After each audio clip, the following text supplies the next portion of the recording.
यत्रो चाहिँ ठिक हुने रहेछ है।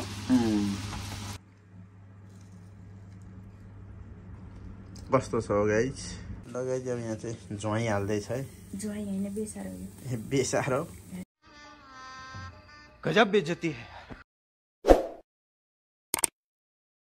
ल गाइस आज चाहिँ हामीले सेलरोटी हालेर खाने निर्णय गर्यौँ।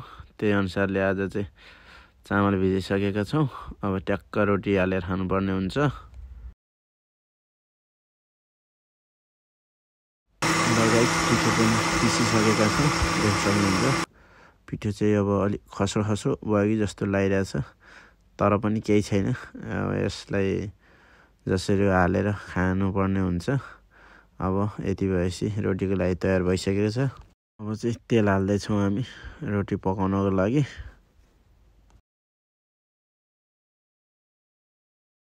ल गाइस अब कस्तो हुन्छ पहिलोचोटिको यो प्रयास। अलि ठुलो फेरो ठुलो भएछ फेरो। बढे मान्छे भयो यो। ठुलो भएछ क्या यो। अलि सानो सानो फेरो हाल्नु। ठिक छ आजचोटि फेरो ठुलो भयो।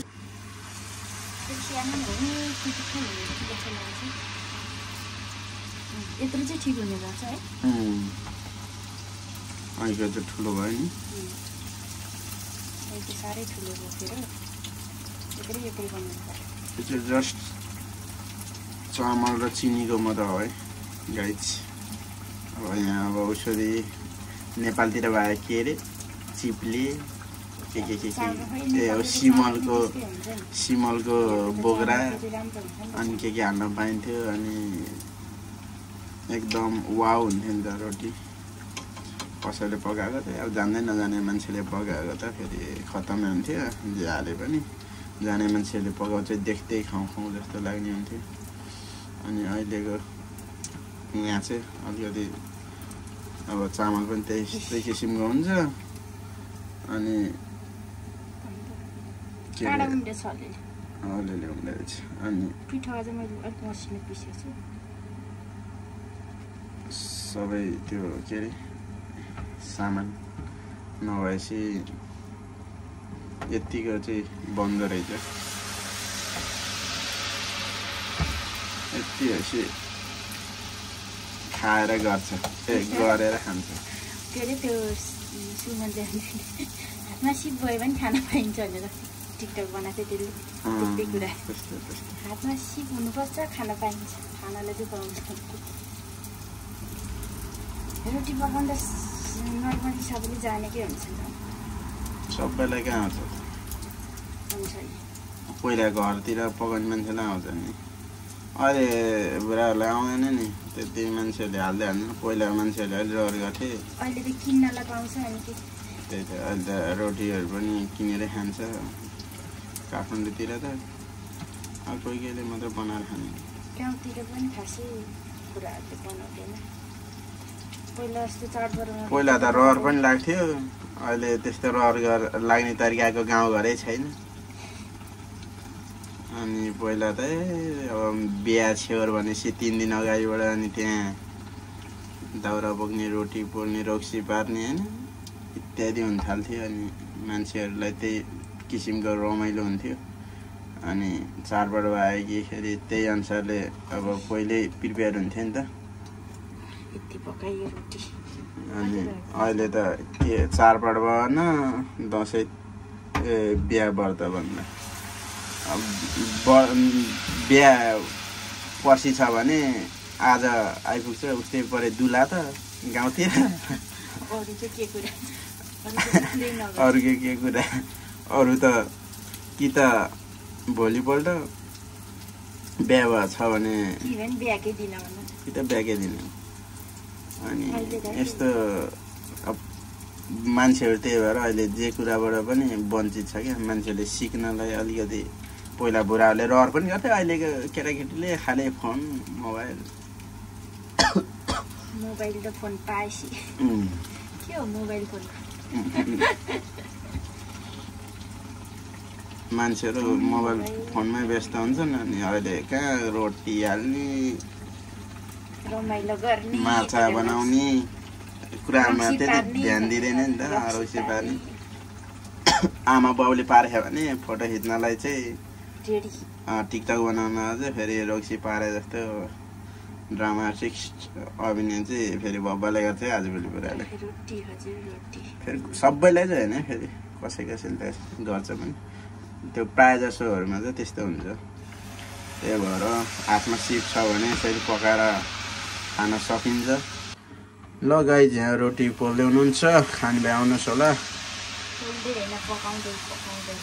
कहाँ पकाउँदै हो पोल्दै हो नि यो त पोल्यो हो नि त डढा भने तलबाट आगो लगाएपछि त पोल्या भइगयो नि आगो माथिबाट राखेकोलाई चाहिँ पोल्नु भन्छ पकाउनु भन्छ तेलमा पकाएको हो नि त कहाँ पोल्यो पका भने त तरकारी पका अब मासु पका पो हुन्छ त रोटी पका भन्छ रोटी पोल्नु सेल पोल्ने भन्छ नि सेल पकाउने भन्छ सेल पोल्ने कस्तो सेल पोल्ने ल के हो त गाइज भनिदिनु पर्यो तपाईँहरूले यो सेल पोल्ने हो कि पकाउने हो वास्तवमा यहाँ चाहिँ बुढाबुढी बिच अब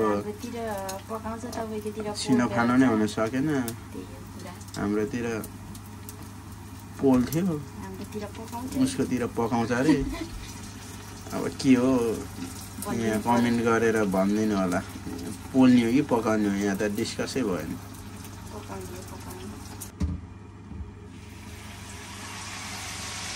दामी दामी दामी दामी दामी दामी दामी वरिपरि चाहियो मलाई राम्रै राम्रै नानी भने मेरो नि त्यस्तै पोले चाहिँ के किन पोले ढोका त नखानु मान्छेहरू पहिला पहिला त्यो काकीहरू हुन्थ्यो नि त काकीहरू रोटी पोल्दाखेरि आँखा पोल्यो भन्थ्यो फेरि कुरा त्यहीमा गयो जे भयो नि त्यही हो कुरो अनि आँखा पोल्यो कस्तो हेर्ने भएन भन्दा त्यस्तै हुँदो रहेछ अहिले म यहाँ नजिक बसेर अब यसरी यो थाल समाएर बसिरहेको छु मलाई आँखा पोलिरहेछ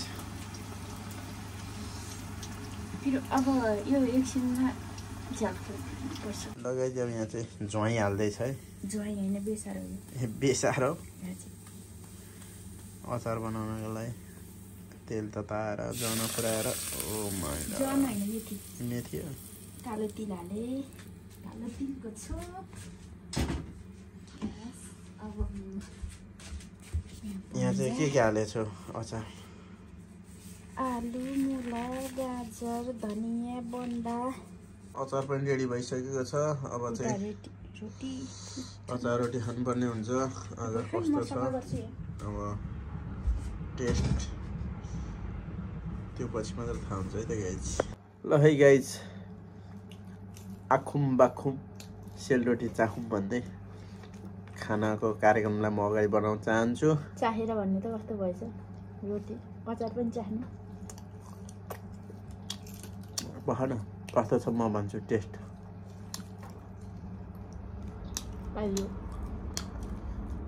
मिठो छ अचार त अब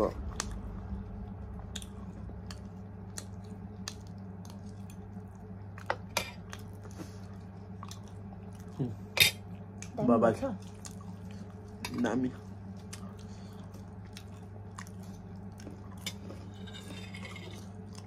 बनाउने मान्छे दामी भएछ अचार दामी नहुने पुरै हुँदैन बनाउनु त मन बनाउँछ यतिको मैले चाहिँ अब फेरि अल्छी जाँगर गर्दिनँ जाँगर गरिदिनु म योभन्दा मिठो बनाउन सक्ने क्षमता भएको मान्छे हो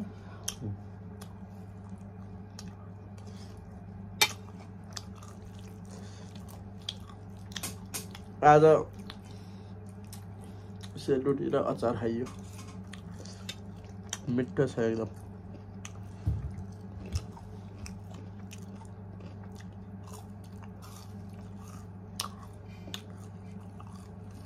चाम्रो हुँदो रहेछ है के भयो भित्र केही पनि छैन गुदी सुदी पनि मिठो त मिठो चाम्रो यो दिमाग हान्दो रहेछ यस्तो साह्रो चाम्रो नि छैन ल चाम्रै मिठो त मिठो छ